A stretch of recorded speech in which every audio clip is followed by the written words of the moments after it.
Very good morning, everyone. What an amazing day. It's such a pleasure meeting everyone. Thank you so much, Bora sir, for inviting.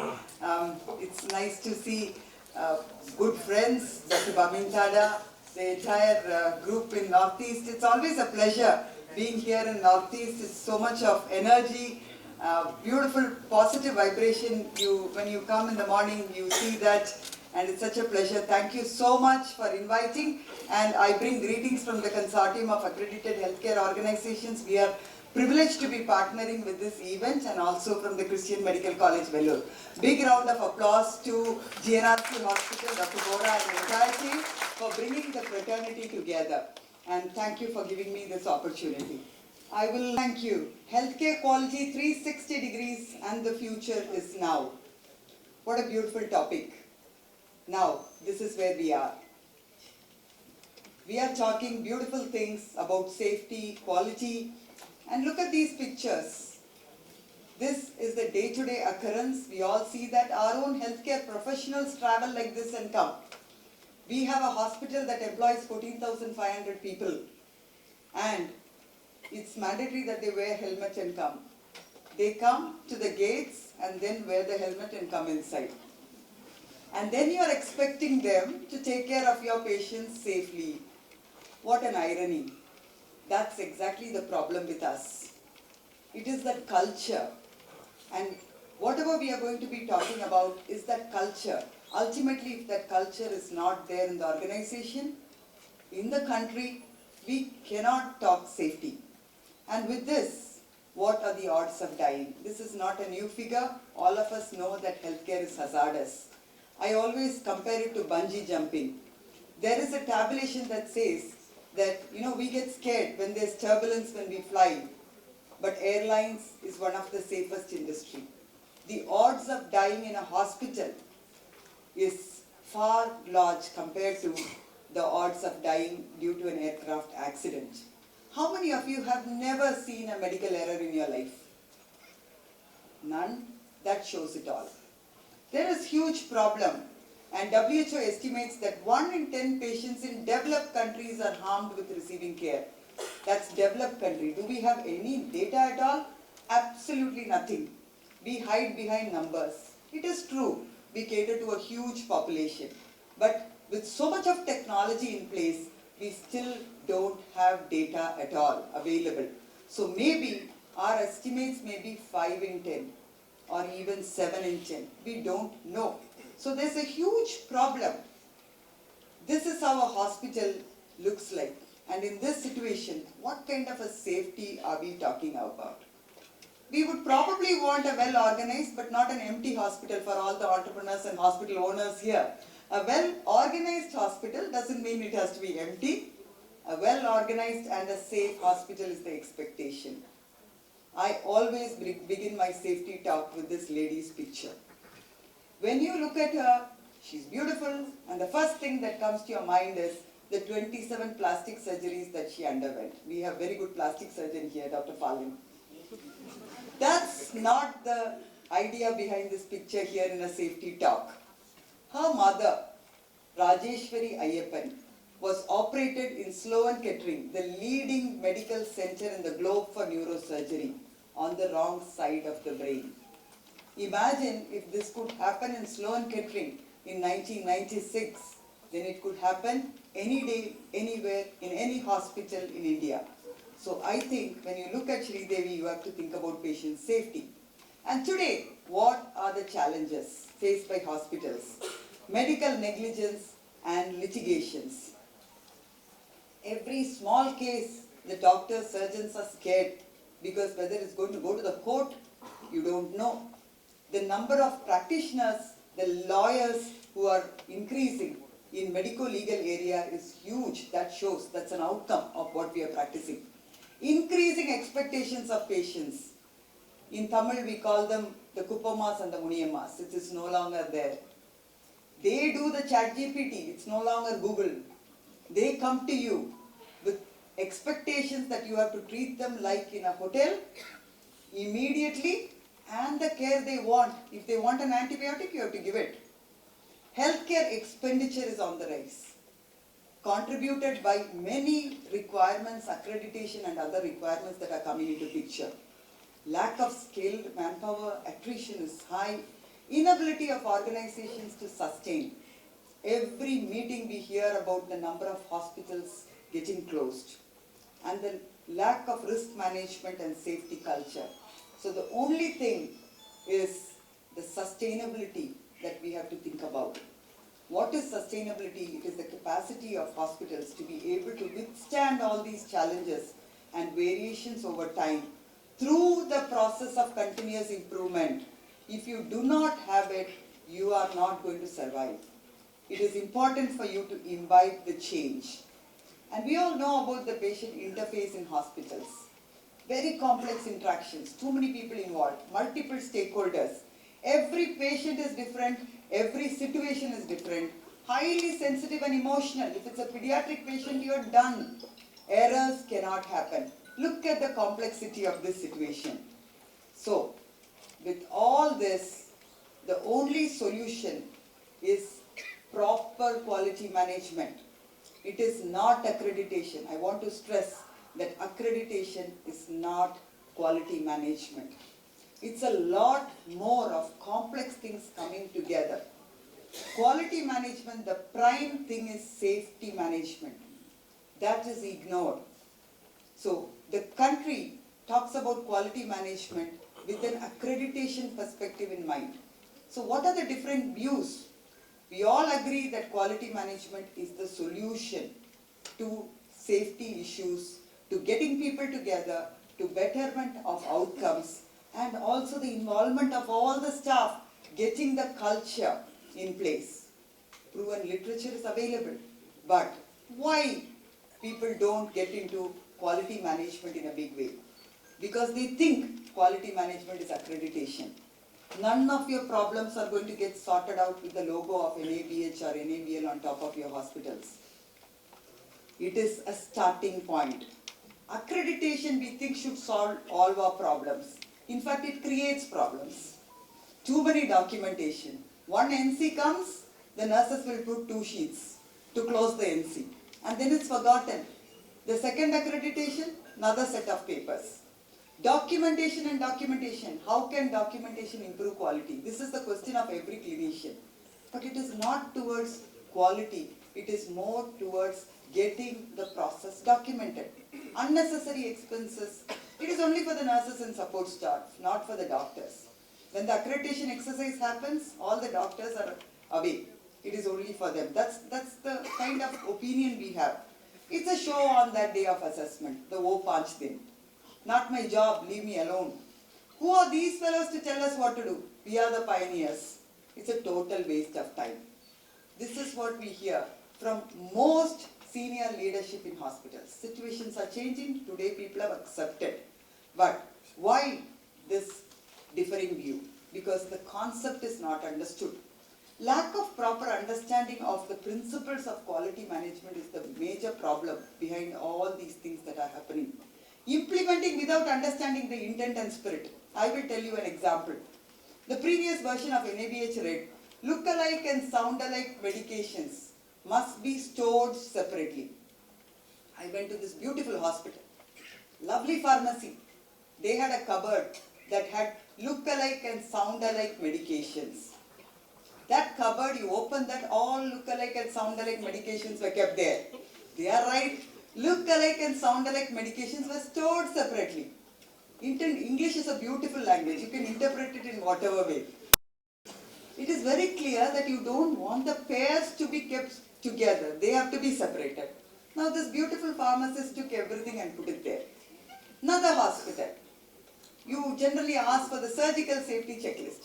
So I went to this place in Hyderabad and asked them, do you use surgical safety checklist? And the nurse from the far end of the corner came running with a piece of paper. Yes ma'am, we use surgical safety checklist. Patient Loganathan is getting wheeled in. I am at the entry, at the holding bay. Sign in filled, time out filled, and sign out filled. She is correct. She is using it. Where is the intent? That's the problem. It becomes all the checklists that we put in become tickless. It is not evidence driven. We don't look at the data. Ophthalmology hospital, blood transfusion rates, whole blood versus components. What is the need for tracking such an indicator? And they say the consultant told us to do, NABH consultant. So there's a problem trying to copy paste. Every hospital's protocol is a copy paste of the other hospital. I went to a hospital in a small town in Tamil Nadu that had only one bed in the emergency department. And the protocol read for mass casualty, for trauma patients, they'll bring an ambulance from here to there. So I said, do you really? Because when I read that and went, I thought it's a large hospital with a beautiful ED. And there wasn't even one person in the ED, it was only one bed there. That's a problem. Policing rather than facilitating. Your quality team is viewed as a police force, a spy for the top management. Trying to be prescriptive. NABH wants, JCA wants, they want these. After some time, everybody knows no one wants these things. And looking at only short-term benefits, closing an NC, 45 days, 50 days, put as many papers as possible, make everybody's life miserable. Then why would anybody think that quality management is a good exercise? That's exactly the problem. That's why all the departments look at quality management like this. As it is, healthcare is fragmented. Silos of excellence, little kingdoms. Doctors can't talk to the nurses. Nurses don't talk to anybody. And the technicians are in one direction. Imagine people coming together and you cannot have errors. In one patient encounter, 45 healthcare workers take care of this patient in 3 days. But they don't talk to each other.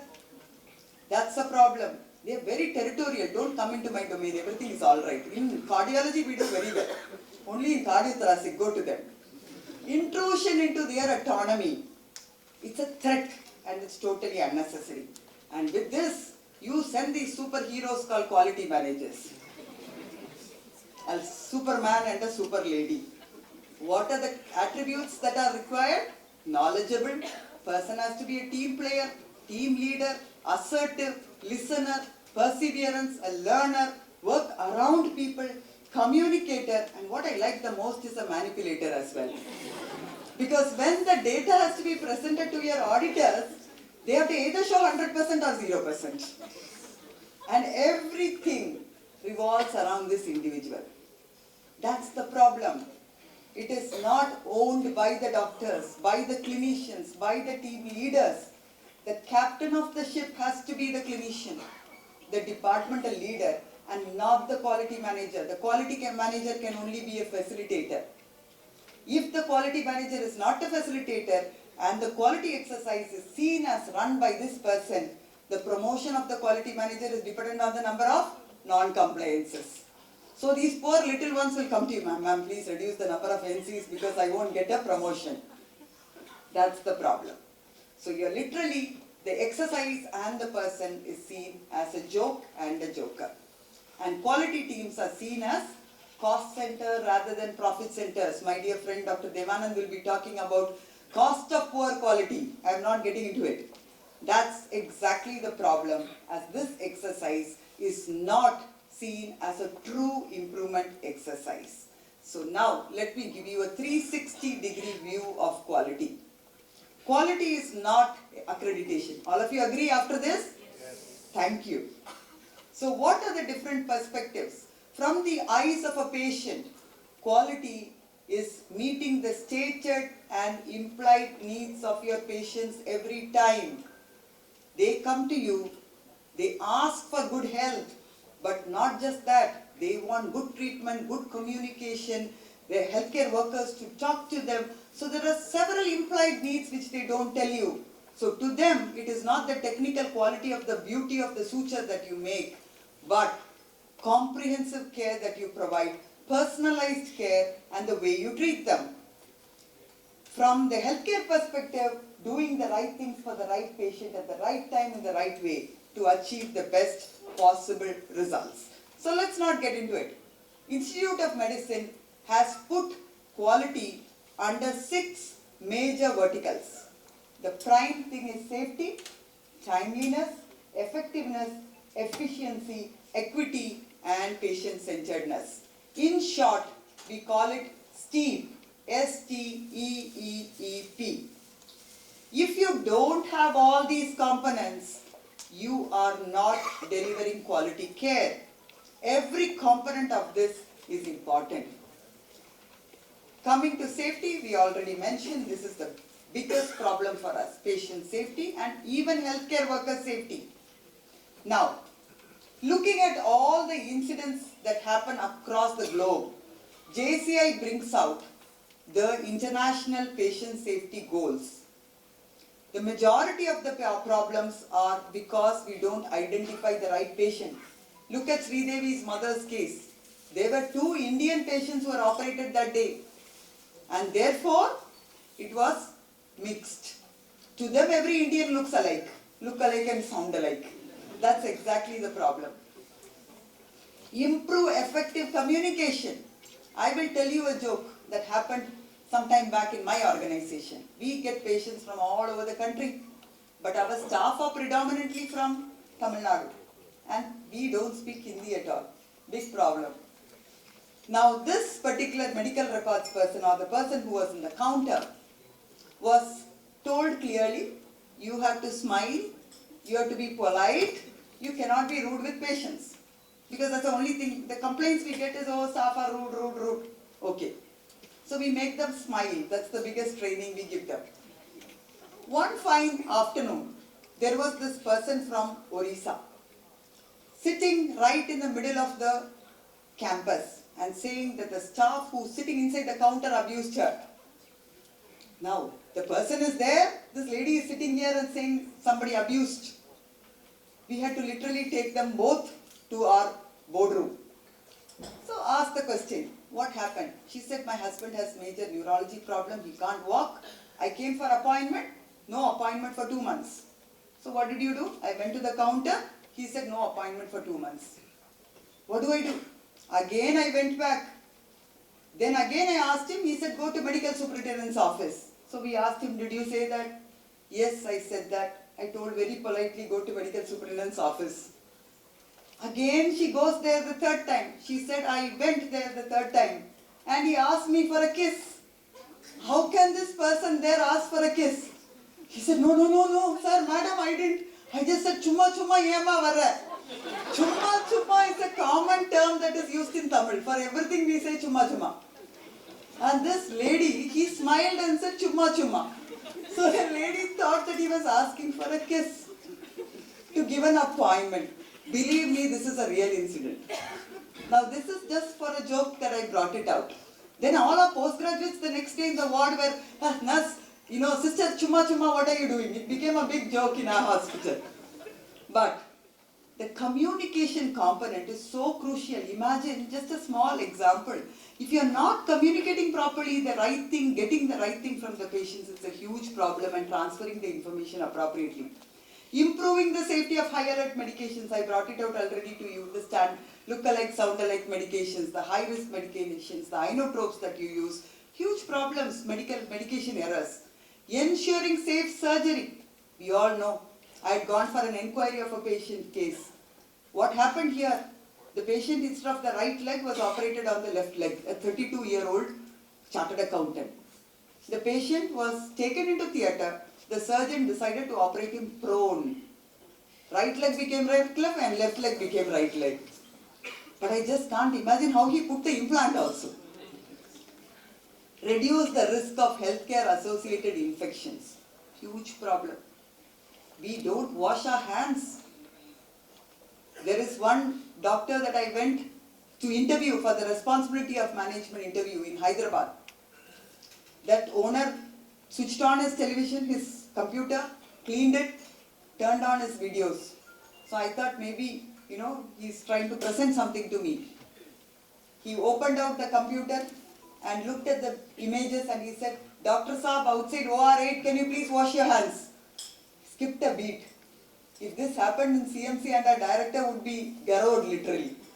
But that Dr. Saab looked, washed his hands, showed it like this and went. And I asked him, do you do this every day? He said, no, only when there's dust. When I open the computer, I do this. But apparently the hand hygiene rates have gone up drastically. Amazing intervention.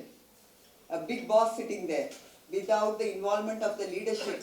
nothing can happen. So the clinical leader, the hospital leader, the entire team has to be committed, without which we have a huge problem and reduce the risk of healthcare associated falls. So these are, now it's no longer there, the major international patient safety goals. We have tried several things, still it is happening. Why? Because we are dependent on people and processes. People and processes can never be our answer unless we correct our system through effective, efficient mechanism. And today, the solution is technology. If you do not adopt to technology, you are going to go nowhere. So therefore, healthcare has to get involved in adopting to technology. Look at this. We don't even want to put a wristband because we say 1 rupee, 2 rupee. This 1 rupee, 2 rupee will lead you to 1 crore and 2 crore litigation. Today, you can avoid several things using barcoded risk systems, biometric verification tools, label printers and trackers that you can use. Are these expensive? Certainly no. For the kind of errors that can happen, to prevent them, technology can certainly be an answer. Rather than every time insisting, look at the hospital number, look at the, the name of the patient, hospital number. We all know our nurses will say bed number 13, bed number 14, whatever we do. So technology can become your answer. Look at effective communication when it comes to lab reports. Rather than phoning up, telling the doctor and then telling the nurse and no intervention taken, several critical alerts monitoring systems can be put inbuilt into your EMR. Alerts can be triggered to your WhatsApp, to your messaging system, to your different portals across the hospital. Handoffs and SBAR templates, we want them to write situation, background. Why all that? It can directly populate from your system, generate it and hand over to the next person as well. We have to facilitate our healthcare workforce. We cannot, the Gen Z particularly, they don't even have the time to put for your information or anything. I don't understand the language used by my brother's children. My children fortunately are not Gen Z. And everything is shortened. He put W yesterday, my brother's son. So I said, what is this W in our group? And he said, Boomer Attai. I am a boomer. Till now I don't know what is W. These are the abbreviations your Gen Z doctors and nurses are going to use in your case record. If you do not implement technology, you are going to have a problem. So therefore, don't just look at SBAR sheets, creating umpteen number of sheets and saying I have it, and the assessor comes beautifully showing this one has taken off, that one has taken over, nobody has taken, handed over, nobody has taken over. Therefore, adopt technology. Improve the safety of high alert medications.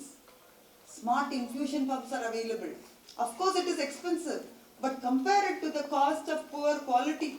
Look at the care you can provide if you can have smart infusion pumps. It will not allow beyond a particular rate or the levels. It will stop automatically.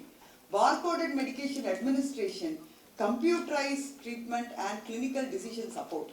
Today they are not expensive. Your ChatGPT has actually become, your AI tools are available today at a very cheaper cost, and it's a matter of just integrating with your system, and clinical decision support alerts can pop up. That's good enough. It's not that you have to follow that, but at least as an alert it's going to come up. Ensuring surgical safety, digital surgical safety checklists, triggering them at the right time. E-consent platform. Look at the type of consents we are taking. We don't educate. We think we are having paper forms, we are educating everything. Today with AI-driven tools, it can be converted into multiple languages within 2 seconds. Your video, if you generate in your language, can be converted immediately into 12 languages, and the sensitivity and specificity is too good. The validation is already done. Why don't you use that? Send it to your patients apart from what you are educating them. They sit down, read through, go through, get prepared and come. AI-empowered surgical scheduling tools are available. Even when it comes to healthcare-associated infections, you have tools for hand hygiene compliance monitoring. Digital antibiotic stewardship program with the levels of antibiotics that we are prescribing. Can we do it manually, checking everything, escalation, de-escalation? Not possible. Have digital tools available so you are able to capture everything from your pharmacy, from the ordering, from the prescribing level. It will give you the solution, asking the pertinent question to the right people, rather than having 10 clinical pharmacists sitting there and your doctors are not answering to them. Everything is open-ended. It's not going to be possible for us with the numbers. So, now, I will directly go to the next aspect. Safety. We talked about safety in a big way. Timeliness. Patients want to be seen immediately. Appointment booking can be online. Appointment monitoring can be done through tools. Your turnaround time, how long has it taken? Because typically in an organization, you are going to have a receptionist look at that and tell, not possible. Everything can come in your palm top. It can all be there with you. If you do not have a proper dashboard with you, it is not possible to drive your car, right? So clinically and also operationally, you need to have the dashboard that tells you these many patients, they are waiting. Aravind, Madurai, I was surprised. 1,500, 600 patients in the OPD. The managers exactly knew where they were and how long they were waiting. Their time was 45 minutes. Within that, they have to be seen. They are doing it in a very cost-effective way. So all this in the name of adding on money, all that is just not a right way to put it aside. You need to do it. So if your workforce is not monitored, I'll tell you a simple thing. We have union. So we have our own in-house people for housekeeping, patient shifting. Slowly we went into outsource model for our new campus. So I was given, when commissioning the new facility, the 1,500 facility, bedded facility, I was given 280 people as porters for the 1,500 beds to move them. But fortunately, they were partly outsourced, partly here. So first few months I ran, just couldn't monitor them. Wherever they were, they'll go have coffee, they'll go sit here, there. Not possible, centrally manage it. Then we brought in the BLE tax, phone enabled. It's like a Ola Uber system. Exactly, the call goes to the nearest porter, he goes there, shifts, moves. Today I am running with 140 people. I'm not saying don't give jobs to people. Do efficiently. And the timeliness has improved. And therefore you are able to save money. You become productive, you become efficient. The third important component, safety, timeliness, effectiveness. What is effectiveness and what is efficiency? We all know the difference. In order to be effective, the treatment modalities will have to be effective. AI tools can become your support. It's only a partner. It can only complement what you are doing. It is only going to be a friend. I talked about porter management system. OT utilization can be done in a better way using these tools, and centralized equipment allocation. How many of your hospitals have ward-wise syringe pumps? You know, in our hematology unit, there are more than 92 syringe pumps in one ward. Sometimes they are used, sometimes they are not. Are we utilizing them optimally? Whereas in other areas, again the same numbers will be there. Every ward will have 10 wheelchairs. 2 wheelchairs are used. But it's a system. We are grown 125 years. We need to look at optimally utilizing them. We reduced our wheelchairs to just about 40 in the wards from what it was 100 plus. Efficiency. Whether it is your inventory software, your pharmacy procurement system, smart ways of identifying what can be done, your document management technology, sensors that can be available in your building to run your facility properly with so much of air conditioning. Manual tasks, people going, checking the temperature, all this can be avoided. Coming to equitable care. That's exactly what GNRC stands for. You really have to provide care that does not vary in quality due to gender, ethnicity, geographic location, socioeconomic status. You can reach the patient the last mile through your telemedicine, remote patient monitoring. Why do you want to keep them in your hospital and add on cost to them and to you? Hospital can never become like a hotel. You can monitor your patients with several contactless remote monitoring tools that are available today. You get the vitals here. Home care can be delivered better using wearables, contactless remote monitoring. Home dialysis can be performed. healthcare costs can certainly come down if we adopt to technology. And the most important one and the prime one is the patient-centered care. The personalized information, the patient education, they need to know exactly what they are going to get treated through or the procedure you are doing. Feedback system, you need to get the right feedback. You need to see the outcomes, patient-reported outcome measures. Are you going to employ secretaries who are going to call all your patients and asking, are you able to walk, are you able to move? All can be done through technology, the prompts. Experience of a certain thing, it's not satisfaction. Whether something was done the right way in your hospital, the prems. If you do all this and engage with your patients, that's when your patients are going to really say there is quality care in your hospital. You have to engage with your patients, give them the voice, establish the patient family advisory committee, talk to them, understand what they want. We are all healthcare providers, so we think the signage is beautiful. They understand. In reality, your signages are not understood by your patients. Get their feedback. Make them sit in your boardroom and tell you the problems that they have or solutions that they can provide. So in CAHO, we have done several projects for the country, scientific projects, and recently, the last week, we had 4 publications in BMJ Open. Lots and lots of clinical work is happening. Validation of several patient-reported outcome measures, patient-reported experience measures. 450 hospitals, several of your hospitals have been partnered to this project. We have developed them, put them free of cost in our website. You can download, use them, engage with your patients, talk to your patients. Quality cannot be achieved without talking to your patients. So the future is not 10 years from now. It's the Gen Z. Future is now. If you don't wake up to your Gen Z, you are lost. So what do? Look beyond accreditation. That's my plea. Do not look at your logo of NABH, JCI, ISO, whatever as your endpoint to quality. Look beyond accreditation. Quality can never be an one-time exercise. It's an ongoing exercise. The day you get your certificate, it is a responsibility that you are undertaking. You are telling your patients, I am delivering quality care. It is a responsibility. Moving beyond that is the accountability.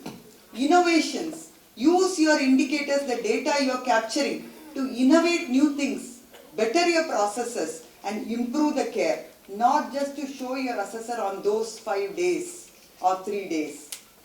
It's important you innovate using that data and transform your organization as a high reliability organization. Errors cannot happen. When errors happen, you have a system to go through. Make sure it doesn't happen in future. Learn from the mistakes of others. Implement them in your hospital as and when something happens outside. Risk management is the norm. Risk outside is risk to you. Make sure you put appropriate systems to cover the risk. Accreditation is not that punch din. It is ready every single day. I am accreditation ready every single day. If you have the confidence that my hospital, you come in anytime, send your team, anytime I am ready, my patients are safe, that's when we clearly can say that quality management has improved, made a difference, and the culture is established in my organization. It is not that quality manager alone talking quality.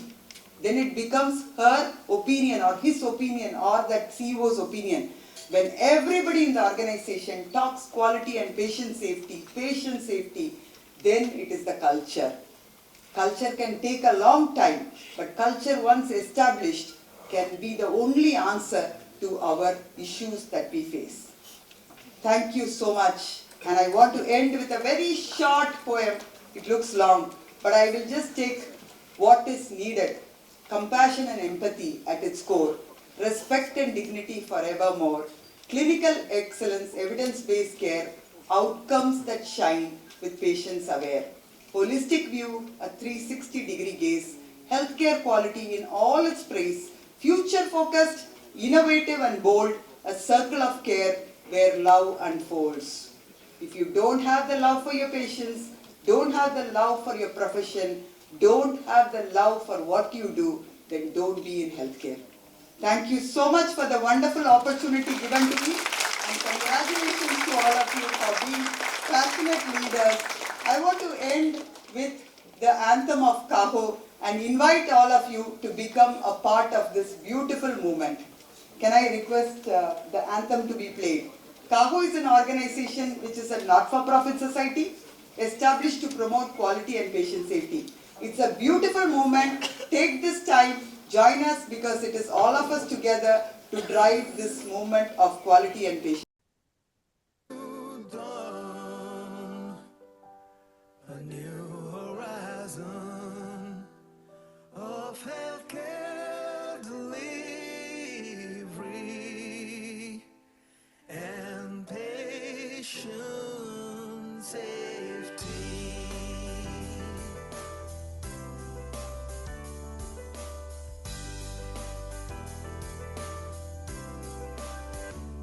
We have a goal. We certainly have a goal. I did not sing it, by the way. Too much ahead together for a bright and shiny future with patient safety and quality healthcare.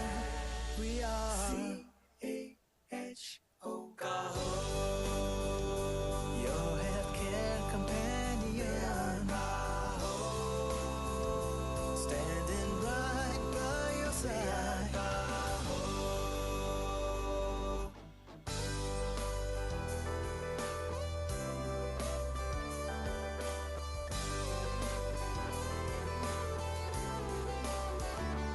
Joining hands for building a vision, shaping a culture for patient safety. Setting up standards with best foot forward. Won't ever leave no stone unturned. We wear our pride on our sleeves, work with passion like a breeze, training people, enhancing their skills, spreading the message of quality healthcare for safer patient care, a better nation. We have a goal, We have a goal, a noble drive. noble drive. Hand in hand, step by step, we will thrive.